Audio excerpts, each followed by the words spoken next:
I joined National, I think it was in like May or June of '71, and Charlie Spork was building jelly bean products. National was doing, I think, like 40 He's million. chairman of National. Yeah. And he actually wasn't chairman. Peter Sprague was chairman. Charlie was CEO. And Charlie wanted to get into the systems business. He was tired, I guess, of building these jelly bean parts, seeing somebody else put them on board and charge quite a bit more money for it.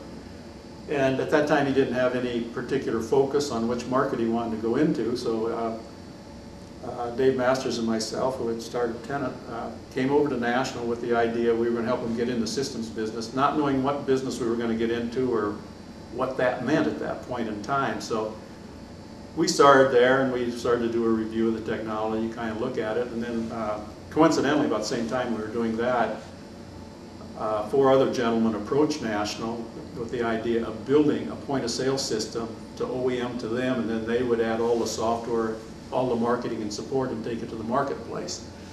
They had been in that business before. They had a model that wasn't particularly successful. They had used an IBM mainframe with terminals connected to it. I mean, operationally, it just had lots of problems. And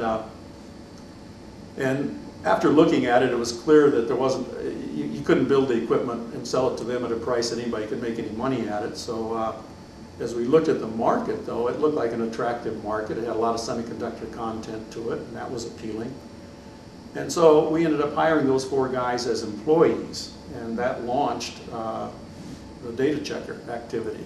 And they were... Can you identify the guys? Yeah, there was Dave Hackman, Dick Velton, Gene Cullen, and Gary Richest. It was a very vertical organization. Hackman was the head. Velton was a marketing guy. Gene Cullen was a systems analyst, and Gary Richest was a coder. And it was as vertical as you could get. And they were all in Southern California. And at that time, Pierre Lamond was running the activity. It was out of his group. And I was in charge of all of the software and, you know, a lot of the product architecture and what have you. And they were down in Southern California doing their thing. And that worked for a little while, and then it got to be contentious. They thought they were in charge, I thought I was in charge, and we kind of limped along until Violet got involved. And then he sat down with me and asked what my challenges were, and I said, I got this group in Southern California that isn't being particularly cooperative. And he asked what the problem was, and I told him, and got on the phone, and we resolved it in about 5 minutes.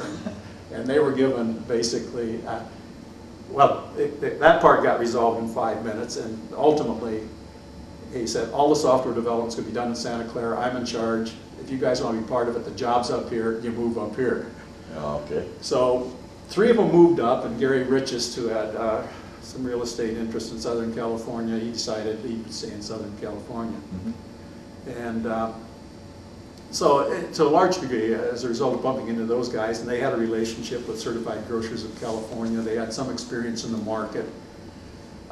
It was an experience that proved to be not all the experiences we needed as time developed.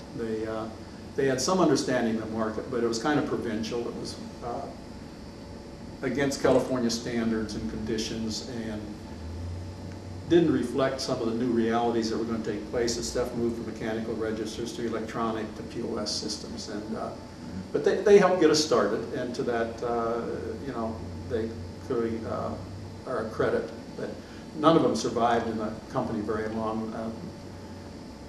The national culture / environment was not for the faint of heart, and some of them found it a little more challenging than they would like. Okay.